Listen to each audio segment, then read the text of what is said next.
दोस्तों, स्वागत है आपके अपने YouTube चैनल ज्ञान पथ में। आज हम आपको स्किनर महोदय के द्वारा दिए गए क्रिया प्रसूत अनुबंधन के विषय में अध्ययन कराने का कार्य करेंगे। सीखने के संदर्भ में अनेक मनोवैज्ञानिकों ने अपने अपने तरीके से अलग अलग सिद्धांत दिए, अलग अलग प्रयोग किए। स्किनर महोदय ने उनके सिद्धांतों को, उनके प्रयोगों को बहुत भली भांति बहुत विधिवत तरीके से अध्ययन करने का कार्य किया, जिसके आधार पर उनके मन में भी ऐसी विचारधारा उत्पन्न हुई कि हम भी सीखने के संदर्भ में अपने कार्यों को करेंगे और देखेंगे कि क्या पूर्व में जो सिद्धांत बताए गए हैं, जो प्रयोग किए गए हैं, वो सत्य है कि सत्य नहीं है। इस तरह से उन्होंने अपने प्रयोग को सीखने के संदर्भ में करने का कार्य किया। उन्होंने एक ऐसे बॉक्स का निर्माण किया जिसमें एक नली लगी हुई थी और नली के ऊपर एक प्लेट लगी हुई थी। उस प्लेट में खाने की कुछ गोलियां रखी गई थी और उसमें उसकी ये कह लीजिए कि उसकी ऐसी बनावट थी कि उसमें एक लीवर लगा हुआ था कि जैसे मान लीजिए किसी कारण से वो लीवर दब जाए तो वो खाने की गोलियां नीचे दब जाएं। इस तरह से उन्होंने अपने प्रयोग में एक चूहे को अंदर भूखे चूहे को अंदर रखा और वो भूखा चूहा अपने उस बॉक्स में इधर उधर उछल कूद मचा रहा था। कभी दीवालों को काट रहा था, कभी जो है दीवालों में टक्कर मार रहा था, कभी उछल कूद मचा रहा था। इस तरह से प्रक्रिया अपना चालू किया हुआ था, अपने कार्यों को कर रहा था। एक बार संयोग से उसका पंजा उस लीवर पर पड़ गया, जिसके आधार पर वो जो नली जिसके ऊपर भोजन की गोलियां रखी गई थी वो खुल गया और वो भोजन की गोलियां नीचे आकर के गिर गई, जिसको पा करके वह चूहा एकदम खुश हो गया, संतुष्ट हो गया। उसको कहने का अर्थ है कि उसको जो परिणाम मिला उससे उसको बहुत पुनर्बलन मिला।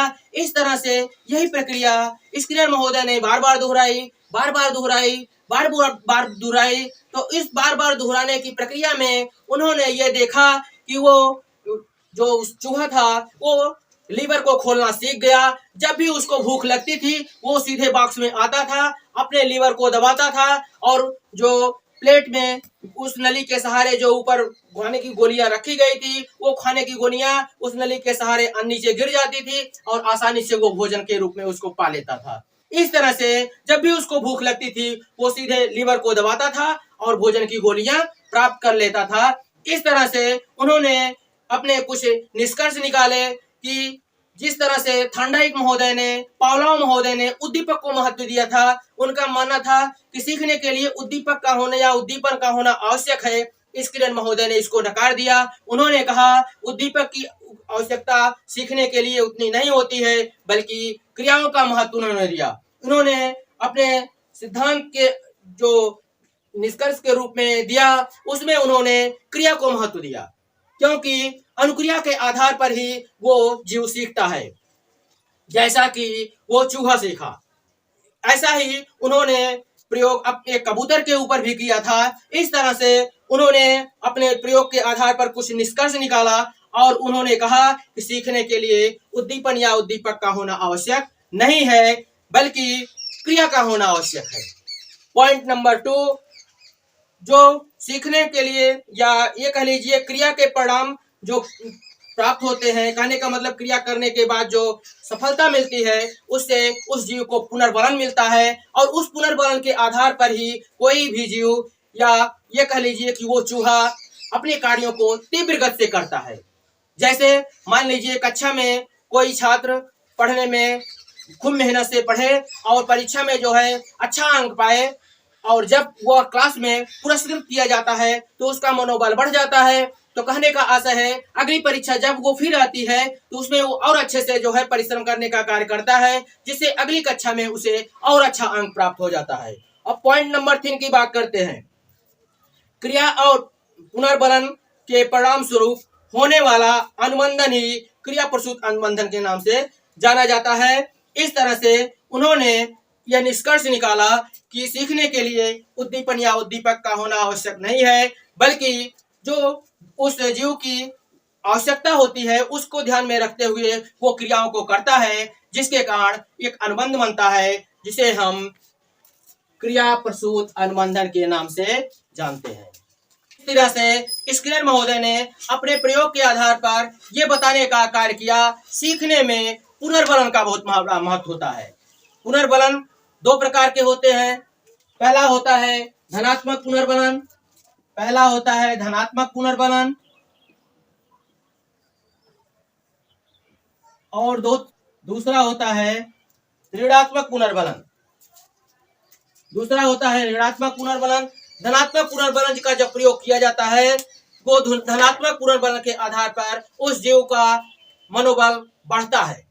जैसे अभी हमने आपको बताया कि कक्षा में जब विद्यार्थी अच्छा अंक पाया और वो कक्षा में पुरस्कृत किया गया तो उसका मनोबल बढ़ गया। यहाँ पर ये पुरस्कार देना जो है धनात्मक पुनर्बलन का संकेत है। दूसरा है ऋणात्मक पुनर्बलन को ऐसा माना गया है कि ऋणात्मक पुनर्बलन सीखने के संदर्भ में उसको हटा देना चाहिए। कहने का मतलब देना नहीं चाहिए। कोशिश हमारी यही रहे कि ऋणात्मक का जो पुनर्बलन होता है उसका प्रयोग कम से कम किया जाए या तो न किया जाए। सबसे अच्छा तो यही होगा कि न किया जाए, क्योंकि ऋणात्मक पुनर्बलन का जब हम प्रयोग करते हैं तो उत्साह जो है घट जाती है। कहने का मतलब प्रेरणाएं जो मिलनी चाहिए हमें सीखने के संदर्भ में, वो प्रेरणा जो है घट जाती है। इसलिए ऋणात्मक पुनर्बलन के स्थान पर हमें हमेशा धनात्मक पुनर्बलन का प्रयोग करना चाहिए। और यदि मान लीजिए ऋणात्मक की तरह मान लीजिए वो बच्चा उसी कार्य को सही रूप से नहीं कर पा रहा है, नहीं सीख पा रहा है, तो उसके उत्साह को घटाना नहीं चाहिए, बल्कि न करने के बावजूद भी उसे उत्साहित करना चाहिए कि ठीक है और प्रयास करिए। इस तरह से यदि हम धनात्मक पुनर्बलन का प्रयोग करते रहेंगे एक ऐसी स्थिति आएगी निश्चित रूप से वो बच्चा सीख लेगा। जबकि वो सीखने में थोड़ा कमजोर है या सीख नहीं पा रहा था, लेकिन ऋणात्मक पुनर्बलन का प्रयोग न करने के कारण उसको हमेशा धनात्मक पुनर्बलन ही मिला, तो निश्चित रूप से उसको सफलता मिल गई। इस तरह से आपको ये सीखने के संदर्भ में जो स्किनर महोदय ने क्रिया प्रसूत अनुबंधन का सिद्धांत दिया, इसमें उन्होंने पुनर्बलन को बहुत ही महत्वपूर्ण स्थान दिया। यदि हमारा ये चैनल आपको अच्छा लगे तो निश्चित रूप से लाइक सब्सक्राइब करिए और बेल आइकन घंटी को दबाइए, जिससे अगला आने वाला नोटिफिकेशन आपको सबसे पहले आपको मिलता रहे। धन्यवाद।